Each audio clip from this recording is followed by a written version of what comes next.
Welcome, everybody, to the Living Consciously television show coming to you live from our Denver, Colorado studios. We are also streaming on YouTube Live and at consciousevolutionmedia.com. I'm your host and also your moderator, Coach Steve Toth, and the founder of Conscious Evolution Media, now going on 12 years. We have a fantastic team this evening. The theme is how to harness 100% of your brain to fulfill your cosmic purpose. And our guest this evening is now the famous Glynda-Lee Hoffman, because she's been on our network probably now. This is fourth or fifth time. I don't count. We stopped counting because our audience just loves us talking about the brain, and so do I. So let me introduce the rest of the cast members for this evening as well. Next to her, we actually had Jamie Lerner, but she stepped away. No, she's there. Hi, Jamie. Hello, I'm here. I didn't see you there for a second. So Jamie, Jamie is joining us from Chicago, and by the way, Glynda-Lee Hoffman is joining us from California.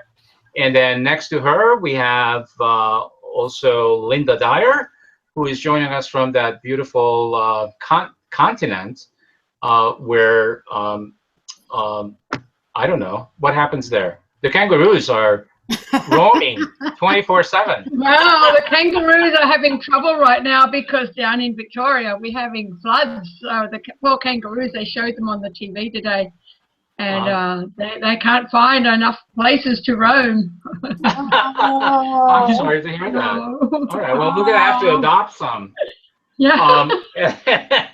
Good luck with that. Yeah, I know. Last but not least, Susie Verdi is joining us from the Big Apple. Welcome to the show. Thank you, Steve. Hello, everybody. Good evening. Welcome, everybody. What a fantastic show we have for this evening. Again, talking about the brain and not connecting it with our cosmic purpose. So, Glynda-Lee, what do you mean by cosmic purpose? I think we need to kind of figure that out for a second. What's our cosmic purpose? Our cosmic purpose, according to me, my experience, what I learned, is to fulfill our human potential, which turns out to be angelic. So our cosmic potential is to evolve into our angelic self and to create heaven on earth. Amen. Wow. Yes. Yes. Wow, that's extremely interesting, because guess what I did actually the day before yesterday? I told my massage therapist that he is an angel and I am being touched by an angel, and how lucky I am. And I followed up to say, well, then, since I believe that what happens outside of us is what's happening inside of us, that he's just a mirror to me, I must be an angel as well. And Sure. I just had to share that because that's just very cool. It's lovely and true. Yeah. It is. So, wow, I actually got in touch with that energy, the energy of angels. What a beautiful energy. Yeah, your show, Conscious, what's the name of this show particularly? Living Consciously TV. Living Consciously. That's how we do it. By living consciously, we evolve into our true nature, which is angelic.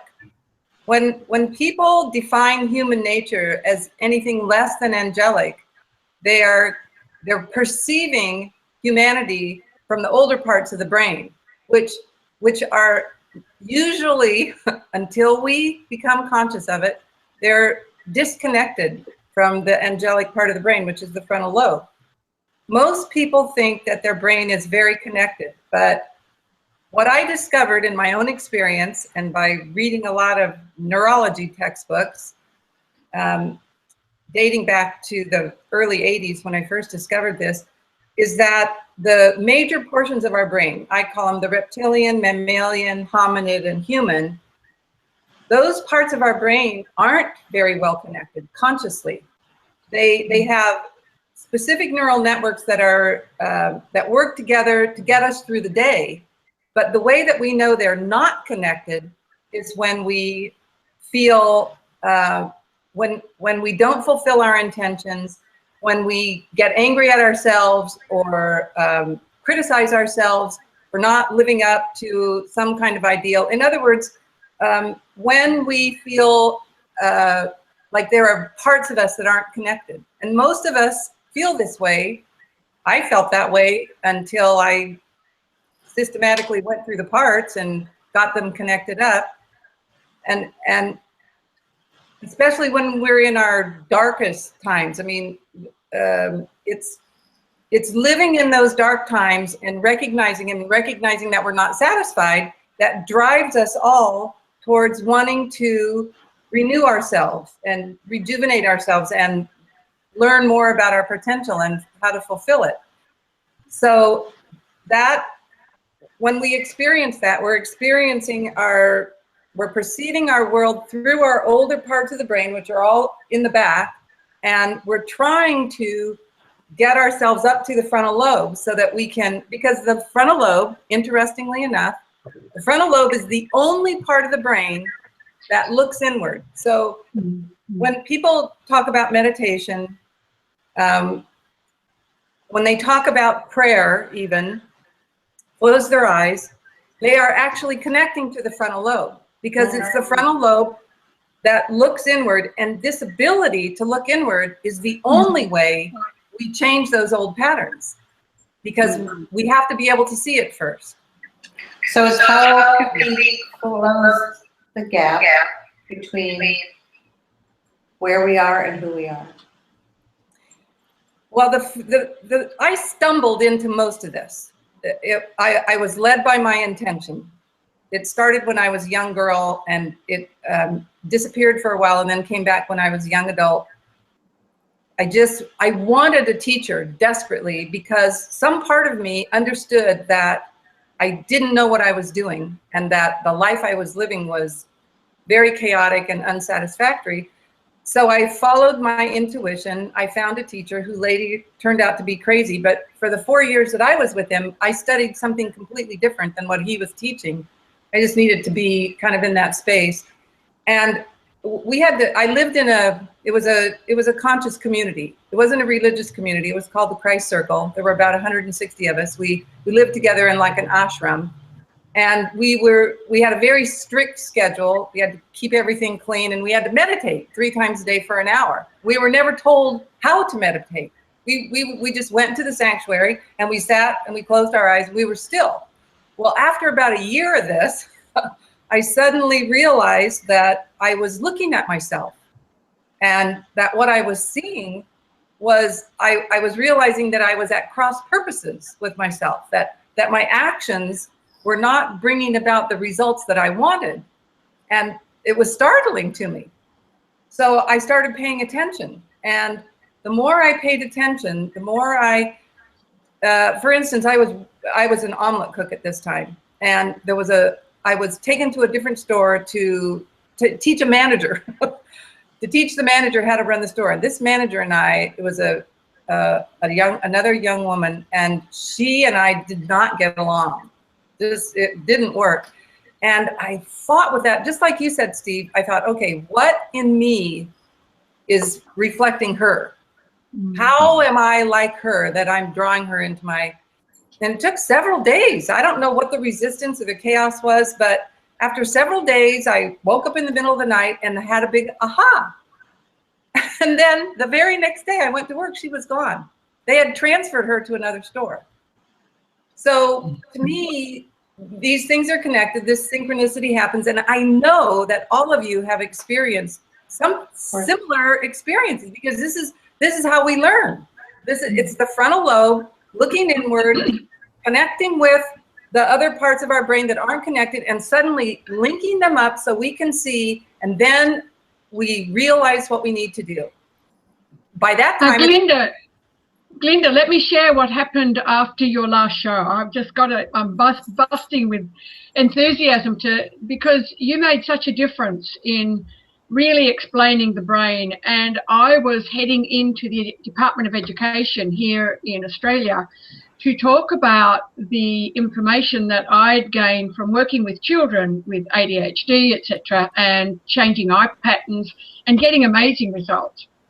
And I came across people that all I could think about was that they only had a reptilian brain. I call them the lizard brains. And so I'm sitting there going, oh my gosh, I didn't even get to open all the work I had done to share with them. They said it was way too anecdotal, not enough scientific research behind it, and all those kids that had successes were probably flukes. So I came out of there absolutely flat, and then I went, you know what? How else can I make this happen? So since then, I wrote a book called Create the Confident Kid. And it's 26 chapters, and I've just finished it. It was ahead of schedule because I was so enthusiastic about doing it. And I've just sent it out to every school. And I've said, I may not be able to get through the front door, but let's go through the back door. Whatever. This information is just too amazing to let it just go because of now tell me the title. Some people. Tell me the title again. Create Confident Kids. Ooh, I love that. I'm going to buy that book. So it's literally just gone out. It went berserk on Kindle Amazon, and now the hard copy's literally about a week away. But my purpose is that if 50 years of working with children and researching children and looking at their eye patterns and working with NLP and training people that work with children, I've just put the whole lot into this book. So parents could pick it up and take one chapter. But it's not about me and my book. This is about what you did in explaining the different parts of the brain and how I could look inward and say, you know what, talking to it was huge for me to get into that department of education. However, they weren't open to the discussion. And rather than me say, oh, well, that's it, I can't do this, which a lot of people do, I just want to let people out there know that when you sit and look inside, from what I learned from you last time, it's about, well, what else can I do so that people can still get this information? It may not come through that department. However, it's crazy me dying or whatever down the track and leaving that information with nobody having access to it. So that's hence the book. And it flowed. I've never written a book so easy. It was 3 weeks early into the publisher, and it just won so many awards. It's just gone ballistic. And I was just and I want to thank you because it was straight after your show that all happened. Well, I'm so pleased, and I'm excited for you. And I want to say that the reason you were able to do that is because you followed your intention. And yes. Intention, you didn't let yourself get blocked by the lizard brains. That's what I call them, because it's much easier to say than reptilian brain. And I could go into a lot of behaviors with the lizard brain. There are some funny ones that we all know about, like, guys doing push-ups on the beach for girls because there's that sexual element there. And, men in power always seem to get in trouble. Anyway, intention is focused in the frontal lobe. So when we hang on to our intention, it will lead us sometimes, just like you, sometimes to places we don't think that we're going. But intention transcends the intellect, and it helps us connect to our intuition. Oh, absolutely. The intuition was amazing. When I asked the universe, how do I design this? It was just put it into the alphabet. Kids and alphabet go together, and I've got enough information to fill the alphabet. And I had no idea that you'd been working with kids for so long. I mean, the knowledge you have amassed in that time and the way you have learned to organize it in your own brain through your own perception is unique to you, but it also pertains to the general pattern of children growing up within a society and dealing with institutions that don't always recognize their individuality, or that's exactly right. Or have developed methods that I call it the 3 Ps: punishment.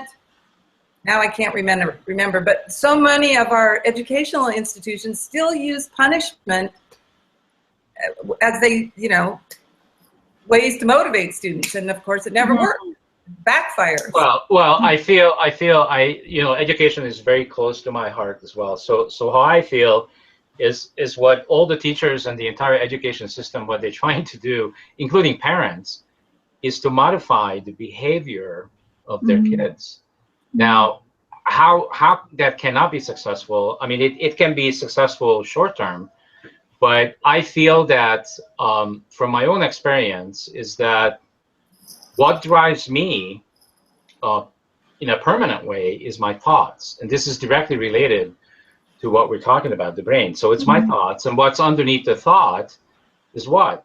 My emotions, and what's underneath that, and what's underneath that. And so when you look at that, where we get ultimately is that it's about feelings, right? There's feelings there, there's emotions, feelings.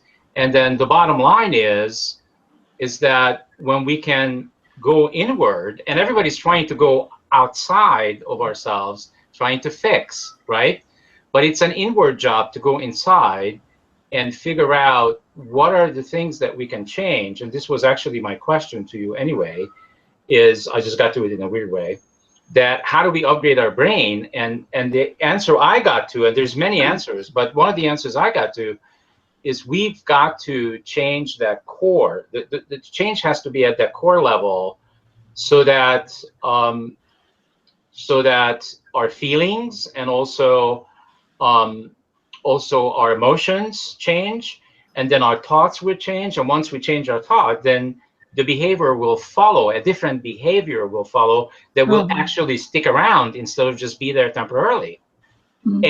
And so one of the things, and I mentioned this earlier about massage, believe it or not, one of the practices that I found, and guess who introduced me to that, is Jamie. Jamie bought me a massage I think for a birthday present many years ago. But you kept going. And I kept doing it, and I found this massage therapist that, oh my God, it's like what it's changing in me within myself at the core level is that I am getting in touch with things and feelings that I have never allowed myself ever before to be in touch with. And what that means is now I have different thoughts, and this is very positive. Like the fact that I can recognize my massage therapist as an angel in my life, that's huge for me, because I could never see anyone in the world as an angel, with the exception of Jamie, of course. Because she does have that energy. I don't know if you guys are picking it up, but she does have an energy of an angel. But it's like nobody in my immediate sphere that I could find that energy, and nor was it important to me. And then how it came about is through this massage therapist, and I'm going like, oh my God, this is so huge. And I was explaining to him that, please don't misunderstand me. I mean, I love the guy, but it's like, oh my God, I never had, it's like for 12 years, I haven't had a relationship with anyone. And now I'm having this relationship with a massage therapist, because, and it's, I'm being very, how do I put this? So honest and open. Very honest and open, but he's not returning anything. But I told him that that's okay. Just the fact that I am here, and because for so long I said, well, I'm not ready for any relationship, but I know now what it is, and I get it, and I'm experiencing it. And at this moment, it doesn't matter that the way I feel is not being returned, because that's not important to me right now. What's important that I have finally arrived to the next level. And to me, that next level is that I am feeling these feelings. Do you get it? And this is an inside job. Yeah. Well, the skin is the largest organ in the body. It has the most neural receptors. And so you're definitely stimulating your brain in a new way, in an angelic way. Glynda, so talking about angelic way, you just started the show by saying that our mission here is to improve and connect to our angelic essence. I wanted to understand how do you see that angelic essence? And I'll tell yeah, the easiest way that I know how to. We all know the story of Cinderella, right? Okay, Cinderella has angelic nature. We don't say that when we're reading the story, but all her attributes are angelic. No matter how badly her stepfamily treats her, she never becomes them. She remains her angelic self, and that angelic self prevails. And interestingly, the more I studied the brain, the more I thought, you know what? I think the Cinderella story is actually about the brain. I think that the four cortexes, the reptilian, mammalian, hominid, and human, are Cinderella, the diabolical stepmother, and the two ugly stepsisters. I mean, when I first thought of this, I was like, is that? But the more that I looked at the story and the more I knew about the brain, the pieces really fit together. So all of us are all these characters in the Cinderella story. And Cinderella is just another, she's like Jesus.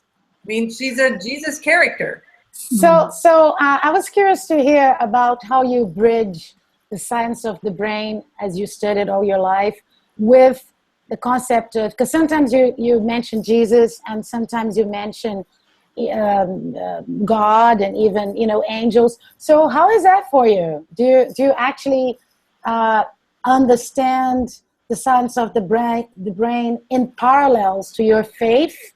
Or have you actually came to a point of understanding that perhaps even that level could be a representation of what it is that we are experiencing through our brains? First of all, as Steve was talking about the massage, and I had talked earlier about the frontal lobe and looking inward, one of the things that I found myself doing in my early meditation when I didn't know what I was supposed to be doing is something called I call it the watcher. I don't know if you have experienced the same thing, but in a lot of meditations, the directions are simply watch what comes and goes. Don't get attached to it. Don't try to judge it. Don't try to reason with it. Don't just be in the moment. Just be in the moment and observe. Watch it as it comes through. And that, to me, that ability to be a watcher, to me, is the first step into consciousness. Because if you don't learn how to watch, be an observer, what people use that word. Don't learn how to take this position that is a bit dissociated from all the input that the brain gets, and learn how to observe it objectively, like a scientist. That's what a scientist looks at something objectively. And that's what I learned to do with my mind, with my feelings, with my thoughts, with my motivations, with all the imagery and the impulses, the hopes, the dreams, the disgust, the whatever I was going through in my experience. Learning how to simply observe it is an enormous task. It's like attachment through detachment. So you're so connected to yourself that you're able to remain connected to yourself and be completely detached to the outcome of anything. Yeah. And to operate that way is really the most unconditionally loving way to communicate with yourself and with everybody else. Well, it eventually, because you watch so much and you learn to be detached in that sense, it frees you to then be in the moment because you're not so busy trying to remain in your old patterns. But I was curious because sometimes you just throw the idea. I'm sorry, Steve.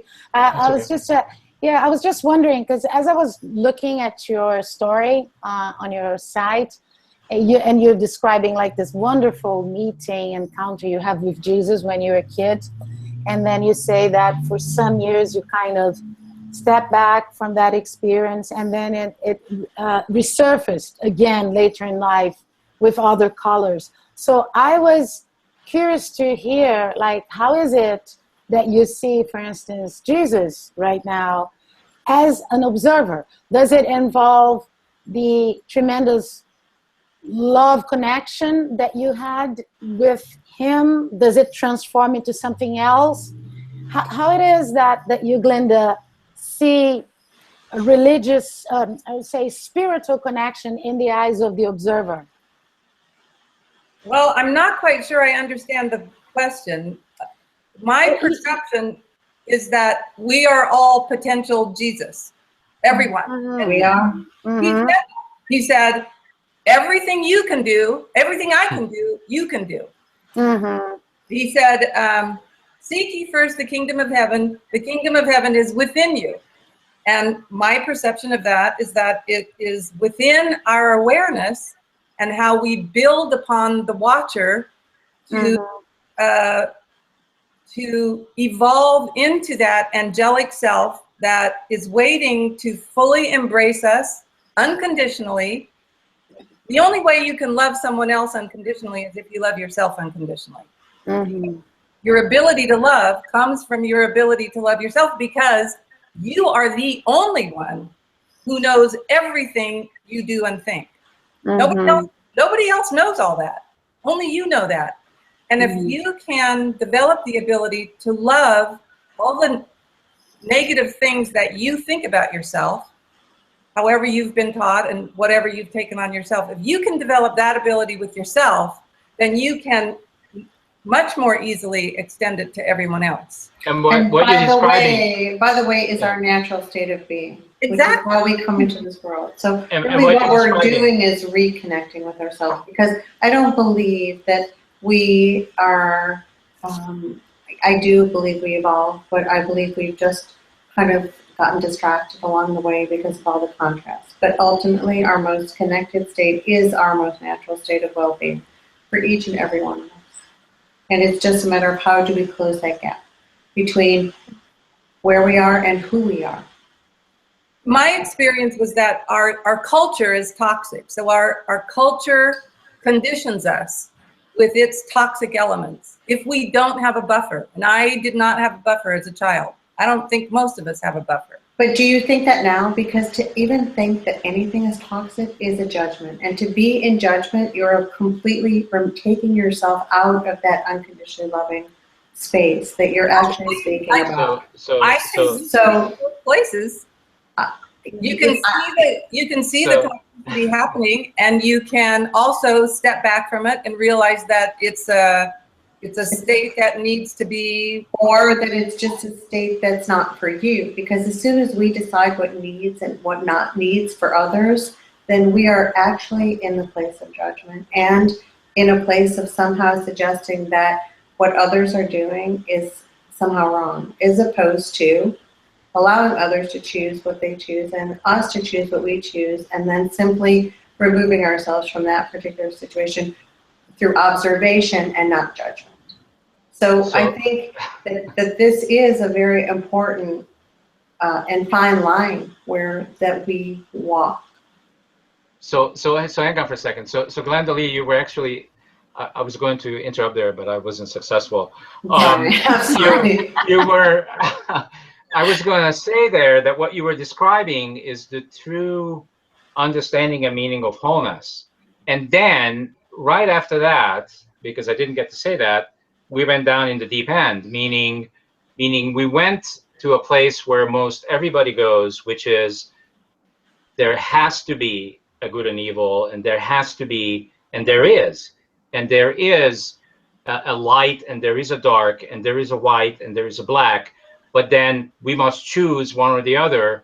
And where I am at in my life, and you guys are probably sick of hearing this, that the wholeness to me means that we have to accept it all, because exactly. That's what it is. It is. That is what it is, and everyone gets to choose for themselves. And so I do not judge, our presidential thingy that's going on right now, because that's part of the wholeness of who we are. It is, and we get to choose to if it resonates with us, then we participate. or I think there's a difference. I don't know if Glynda-Lee wanted to go there, but I think also there's a difference between observing and having a perception of what's going on and judging. That's a different thing. Judging, I agree with Jamie, is the necessity of actually being right. And therefore, everybody needs to think like, you do. And whoever doesn't think that way is wrong. And therefore, there's a judgment implied. Whereas if you observe and you say, well, I don't like Donald Trump. It's not for me. I don't particularly like Clinton either. But, there's an observation process that it can be non-judgmental.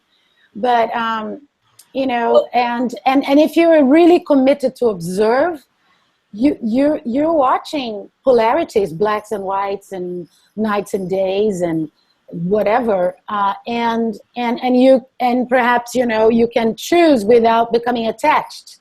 Exactly. Either or. I believe that's heaven on earth right here, and that's really what I think you were speaking about. And for me, that completely resonates with me, because that is a viable option for every single one of us. Yeah. I totally agree with that. I can only speak from my own experience. I grew up in a toxic environment, and it affected me. And one of the reasons that I wanted to evolve was so I could figure out why I had this toxicity inside me, and why it was making me sick, and why it made me miserable. It's interesting, because I believe that a lot of the best work comes from the contrast that we experience. And yet, the more that we discuss the contrast to get to the part where we have evolved, the further we actually are from the evolution. So when we spend so much time referencing the contrast as opposed to focusing on the evolving, I think that we miss a lot in terms of the sharing of what we're trying to express to people as a possibility. That's my particular sensitivity, because, sorry, go ahead. I think that people would like to know that being miserable is part and parcel of growing up in a toxic environment, and that it's not their fault. And that yes, and if we emphasize the outcome of the contrast of just knowing that, and moved right along to all the benefits of where we go from there, it really gives people, I think, a lot of hope in knowing that the bigger picture is definitely. So let me just say something there. So if we are having this understanding that we are the creator, then we are creating it all, and we are 100% responsible for all of it. Exactly, including what we attracted as the misery, as the toxicity. We are responsible for every single part of it. We created it. Yes, we did. And so, you could say consciously, unconsciously, I believe we all choose our parents, and is that difficult to explain? I think the genius of the breakthrough is very, it comes in a very even proportion, exact proportion to the difficulty that actually impelled it to happen. So in other words, like in Glynda's case, she saw Jesus, when she was 11. Guess what? I need a teacher. I can't take this anymore. And then what happens? You see Jesus, and you have like the most profound experience of your life. So I'm mentioning that not because it's Jesus. I'm not trying to make this religious. I'm trying to go back to what I read of Glynda's story and what it meant to her at that time, right? Is that right? Is that correct, Glynda? Like the unconditional love that you experience and all the wisdom that came from that encounter? Yeah, the main thing was that I asked Jesus to teach me to see the way he did. because I realized that his ability to be angelic, be Jesus, was because his perception was so clear. He clearly saw, just as Jamie said, that we can overcome every single obstacle in our way to this angelic nature. And the reason you believed it is because that's who you actually are. So that was just the reminder you needed, that that's who you are. I mean, that's who we all are. I definitely understand that now, but when I was 11, there was no way I could understand that. I was the experience. No, but something resonated with you. Well, otherwise, it wouldn't have got your attention. Well, so, which is, I think, the most beautiful part of the story. You know, and that was a pretty early age for you. 11 is pretty young to be able to ask and receive and know, which is awesome. Yeah, the point that it made to me as an adult is that we all have this capability, and we want to get there. And it's our wanting to get there that fires our intention, that opens the doors that we need to have opened so we can get there. I'm not so sure we all want to get there. I'm not so sure. Hang on, where are we getting to? I just want to clarify that. Where are we all getting to? This angelic nature. Okay, but we already, we are already all that. Potentially, yeah. I'm gonna respectfully disagree. Okay, I would like to say something. Just because I would like to share a belief. I don't believe that there's hell. I don't believe that there's evil people. I don't believe that Hitler is in hell. I believe that Hitler is in heaven, and that's his living hell. Because for Hitler to experience the light and love of hell is hell. I mean, the light and love of heaven. So I don't really believe that anyone goes to heaven. I believe that we all go to heaven. And for those of us that belong there, we embrace it and we relax into it. And for those of us that don't belong there, it is a living hell for us.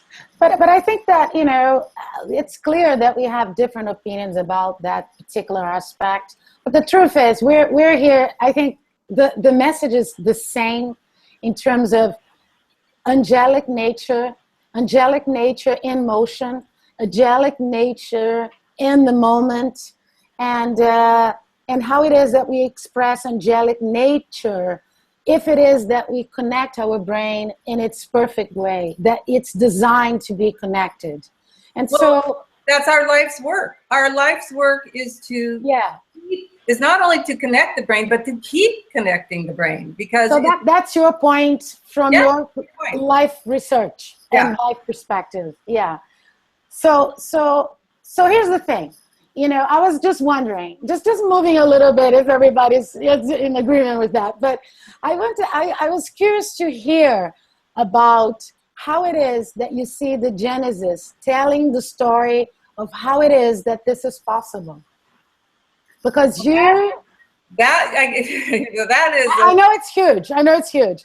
But you also suggest that the path comes through a code that it's given to us through the Genesis. And that's where, you know, how we learn how to integrate.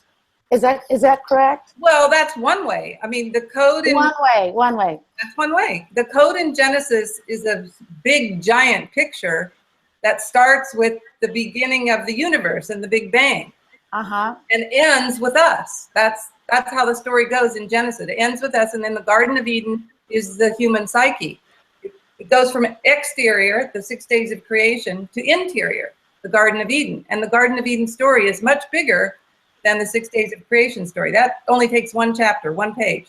The Garden of Eden story is 3 chapters and 4 pages. And it's a depiction of the human psyche and of the different states and different conflicts that happen in the human psyche on its way to this self-evolved, self-knowledge, witness, angelic state. So what you're saying is that there are, according to this body of knowledge, steps and they need to be experienced so that a full completion of the process takes place. I wouldn't say so much steps as specific connections. For example, the early mammalian brain, which is called the limbic system, it's in the middle of the brain, right behind the nose, right in the center of the brain. It's called the limbic system, and it is where all of our feelings are generated. Every piece of information that comes into the brain goes through the feelings first, and then the brain shuffles the information throughout the brain. It sorts it. Yeah. So if we feel bad about it, then the information is going to go one place, and if we feel good about it, the information is going to go to another place. Now, to me, there's a depiction of that in the story in Genesis, and there's also a depiction of that in the story of Jesus being born in a manger where all the mammals live. Mm-hmm. So the Jesus story and the Garden of Eden story are very similar. They're just told with completely different imagery. The same way the Cinderella story is the same story. When the prince tries this shoe on every woman in the kingdom, that shoe represents clear understanding. And he's trying it on every single woman because every woman represents a feeling. So he's trying it on every single woman in the feeling until he finds the woman it fits, and she is his angelic nature. So it fits her, and it only fits her because none of the others have the angelic nature. So that's the one he marries, he clings to. Just like in Genesis, it says, not that Eve is supposed to cling to Adam, but that Adam is supposed to cling to Eve because he's the neocortex and she's the frontal lobe. And she's Do you hear that? Do you hear that, Steve? Do you hear that? But angelic nature is a universal concept. Yes, I heard that. And these are just aspects of ourself. But it's the intellect that needs to cling to the frontal lobe because it's the frontal lobe that has the angelic nature. If the intellect doesn't cling to the frontal lobe, then it goes running off on its own, creating all these theories that could be true or false. But it won't know because it doesn't have a watcher. Well, it's just a lot of distraction. Yes, exactly. And we often look for that distraction to avoid connection with ourselves, which is really, so when you say we're all looking for this heaven on earth, this internal connection coming home, I don't believe that's true. I believe that a lot of us are making excuses not to do those things, which is okay too. The nice thing is to know that it is possible for us all to do it if we consciously are choosing to connect to our universal angelic nature, which is how we came into this world, and this is how we're going out of this world. But how nice to live in this world and create heaven on earth. Yes, and that's. I think that's extremely important. You know, I was just listening to everything you were saying, and I'm thinking, how does this relate to our audience? How does our audience grab this information and assist them to believe where they're at and how they can do whatever they want to do about their life, and that they are in fact angelic, and by attracting all the outside, whether it's garbage, whether it was hard times, whether it was whatever, into their life to give them the excuses, they can stop that anytime they want. Exactly. They just have to know that they can do that. So I could have allowed the education department to stop my information from getting out. But I know now, through education and through awareness, that I don't need to do that. All I needed to do was to look inward and outward, I believe, and to work out where is there another way that I can make, because I believe that what I had was some amazing information. Everyone out there was put on this planet to do something. All they have to do is believe that, and I'll tell you what, for me, it's the most calming thing I have ever come across, that you can produce so much stuff in such a calming and peaceful and happy manner compared to before, where it was hectic and stressful. And so the more we do look in, the more we see what our purpose is and live that and ignore what's happening around us, the more we can all calm down and just enjoy who we are. True. I think that's very true. Very true. Yeah. Yes. Yeah. Because this week, this happened in my family this week. I was taking my 93-year-old, nearly 93 now, father, I was bringing him to America for my book awards. And all of a sudden, I've got the tickets, I've got everything organised. I just couldn't get the amount of insurance I needed for a man of that age because they don't really want to do that. However, I just went, glass half full, let's do it anyway. The doctor said, he's in his 90s, for heaven's sake. If he dies on a plane or he dies on the ground, does it really matter? And I'm going, oh, okay. I'm going, okay, I'm with you. However, I'm one of 7 children. So guess what happens? These other children go, well, hang on a minute. What if something happens when he's away with you in America and it all hit the fan, so to speak? So I said, oh, so you want Dad to sit here and be bored to death in a chair just in case you decide to visit him, versus I take him to America and he has a great time, etc., etc. So it was a really interesting concept of other people's perceptions of just one incident. And in the end I said, you know what, I'm happy to leave Dad here because maybe the universe was telling me at the time that I just did this on my own and enjoyed the experience of, being an 8-time author and etc., etc. And Dad's actually quite happy here. But I said to him, you know what, Dad, Qantas has allowed you for 1 year to hold on to that airfare. Why don't you come to England with me next year, because they have a medical service over there and you were born in England. There you go. Yeah. Well, so hang on. So you said something that I think is really important, and I want to make sure that none of the viewers are missing it. So I think what you learned, correct me if I'm wrong, is that you, Linda, is the one. You are the one. Yeah. And the education system, no system gets to tell you, because you get to create it however you want to create it, and it's completely up to you. That's what you learned, right? Yeah, absolutely. And Yeah. 2 people surely can't be in charge of something as big as getting 26 chapters of information out to anybody that would like to have a look at it. Well, I it's can't allow interesting. that. When we're in our intentions and we're really doing what we believe we're here to do, we really don't care how we are going to be received. We're only responsible for the delivery. And that's what allows all the information to flow so freely through us as we're working on a project like that. So I think that is the most important thing, to stay really focused and tuned in to the intention and to the belief and to the knowing that this is our purpose. And it will be received how it will be received. We do not have control over it.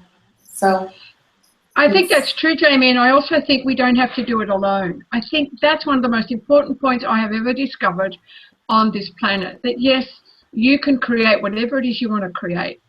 However, there's so many amazing other people out there who are also angelic in nature, who have amazing attributes, that if you were to share with them what you're doing, like this TV show, like publishers and editors and all sorts of people that I can attract. Like, imagine doing an alphabet. What on earth do you put for X?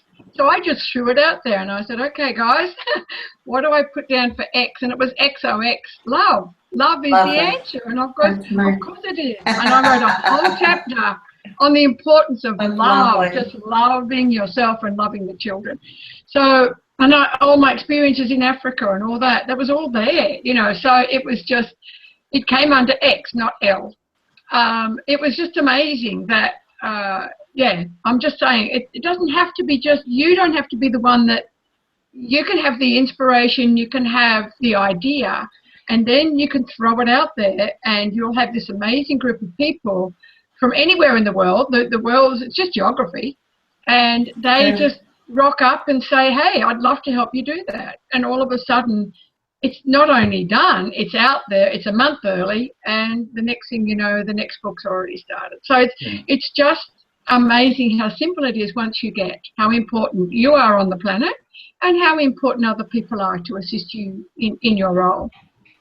Yeah, well said. So Glynda-Lee, I'd like to spend the next few minutes we have left on how do we help the viewers and people that are watching this show now and in the future, how to upgrade their brain. And I want to start with, I've noticed, and I'm sure all of you have noticed, that Hollywood have cashed in on the subject matter of the brain, because they have made a number of movies recently, and they're going to continue to make movies about this stuff. And I've also noticed that the pharmaceutical industry is getting into pills and chemicals and things that can induce having the brain, how do I say, you know, we always talk about that we only use 10% of it, and then so where the science comes from is that there are ways that we can induce using more than 10%, like 20, 30, and 40, and 50%.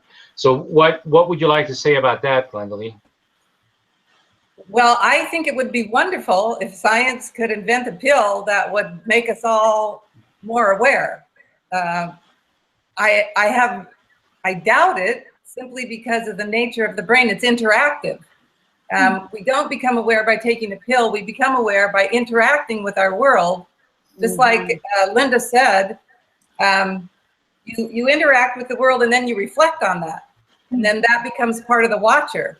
And in fact, that's the definition of Yod-Heh-Vav-Heh, which has been mistranslated as Yahweh. That's really a recipe for this inner-outer interaction that we have with ourselves. We observe the world, then we observe ourselves in the world, and we either like what we observe or we don't like it. If we like it, we do more of the same. If we don't like it, we change. Could I interject something? Do you not believe that we are open to receiving and downloading information from the universe, and that we are simply the vessels through which this information is sent? And then, so is it not about asking for the receiving of the information and becoming the vessel through which the information is going to flow through us? You know, Jamie, apparently that has been your experience, and I guess I have maybe experienced a download. I've had aha experiences, but my experience went so much along with what I was studying that and with the way my brain interacted, and everything became better the more I became aware of it, that if that's the way your brain operates, then you must be blessed. But definitely. My feeling is that we are all have that ability to be open to the receiving, and that we receive information all the time if we're consciously open and aware and available to the receiving of information. Well, perhaps you are more evolved than I am, because I receive information, but until I act on it and interact with the world, it doesn't make sense to me. Okay, that's interesting. Well, thank you for sharing that. I don't feel like I'm more blessed than anyone. My perception is, in my own personal experience and what I've studied, is that is how we all have access to everything. And I also believe that we know everything we need to know. It's just a matter of being open to receiving that information once we're asking for it. So it's a difference, but in many ways it's the same, as long as we get it. I hear the same thing said in different ways. I honestly hear the same thing, because sometimes the process of interaction, once you do the download, is the process in which you can name it as a download. You know, the moment that you become aware of the download. Because we are breathing, and we are not conscious that we are breathing right now.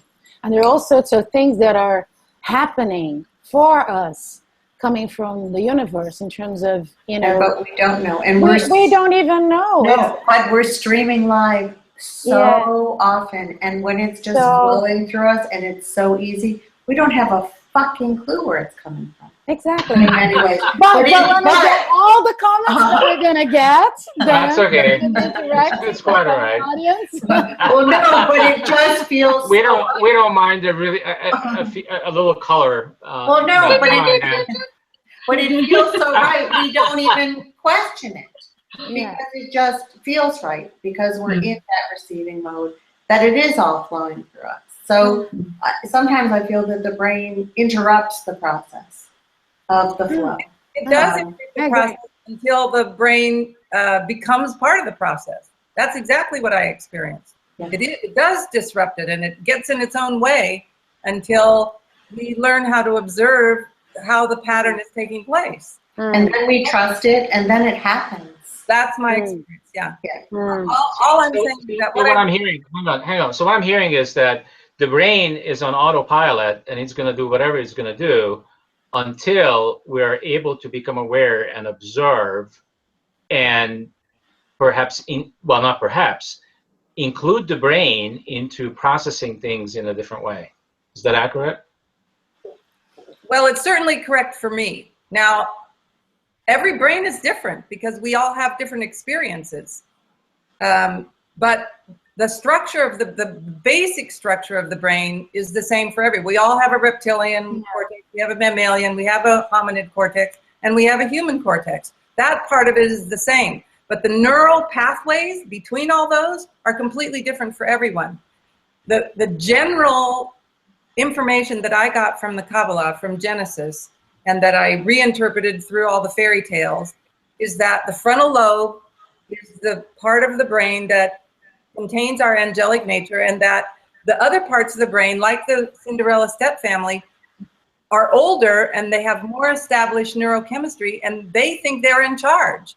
And until Cinderella gets with her intention and grows that and becomes powerful enough to quiet down, just like Glynda said, calm those old patterns down, we get in our own way. And like Jamie said, we get in our own way. And my experience was that the more I learned how to observe, the more the unification came through the angelic pattern, the happier I was, the more loving, the more I felt normal. And then now that's become so normal that I can't even remember how miserable I used to be. I can remember. And also, Glynda, we can all have a similar experience. We can all grow up with similar experiences, but it's the emotion that we attracted to that experience that makes a difference in the way we perceive something. So, and the way my family has perceived something this week, it's all that it can be exactly the same experience, but we've all attached a different emotion to it, and it's the emotions and the values, as we know, that drive our behavior. So as a coach, what we do is we peel back and we find what is that emotion and why did that happen for you versus somebody else. And so it makes it easy, but yeah, it's much more calming. And then after a while, you'll see other people's behavior as interesting rather than good, bad, or anything else. It's just interesting. It just is. So how do we upgrade from the trial version?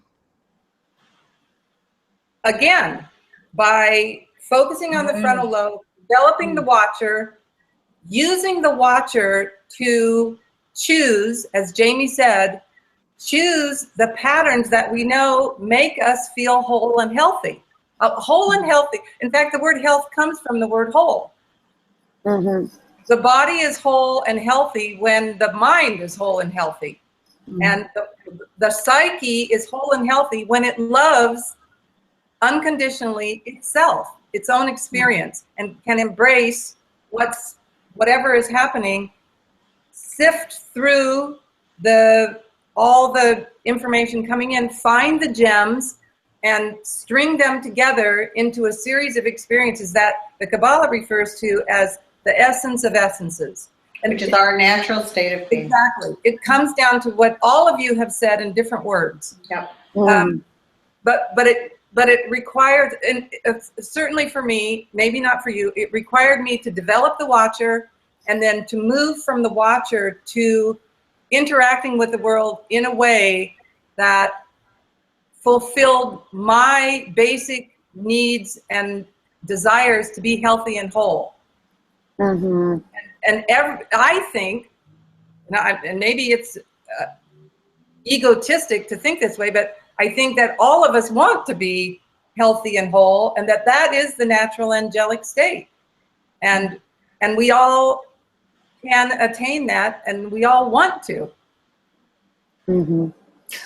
You know, I just wanted to add something really interesting that I think it would complement what you're saying, Glynda, is that you know, Morgan Freeman is developing a series called The History of God, and I was watching. It's a fascinating series, actually, and so he's trying to prove God through all sorts of different languages, including the scientific language.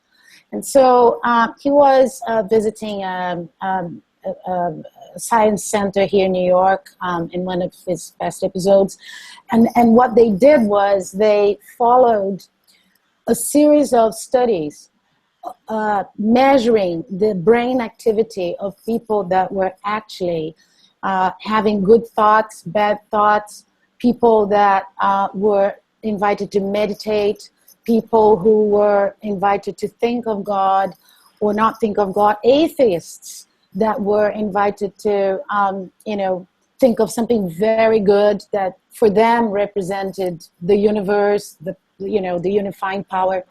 And 9.9% of the cases, they found out that the brain research showed that the front lobe activity was very prominent, you know, in all those activities. And isn't that interesting? Because here is where we have our third eye, is where we should direct our attention when we are meditating, for instance. So it almost like brings the whole thing together, because the eye of the observer, for instance, could be the eye of somebody that is more looking inwards through meditation, for instance, or through a contemplative practice, something that allows a person to bring that energy to the front lobe and therefore being able to start making all those neuron connections. And I thought it was amazing, because those studies are actually confirming exactly what your point. And in terms of brain activity and energy and the intention, because the intention of thinking of something, of developing an activity, that's what caused the energy to be directed to this part of the brain. So, I think now it's called the science of happiness, and there's amazing research being done on it. And people need the research for confirmation that it's okay to be happy. They need permission. So it's great the scientific community has. It's okay to be happy. And you know what? That's amen for that, right? Do we need permission? I always thought I was a rebel.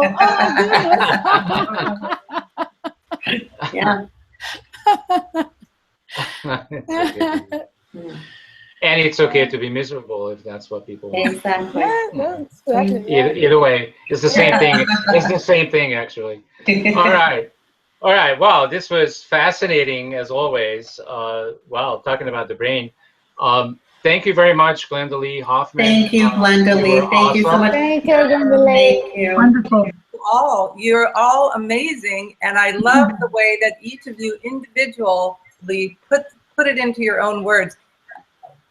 The wisdom is manifest.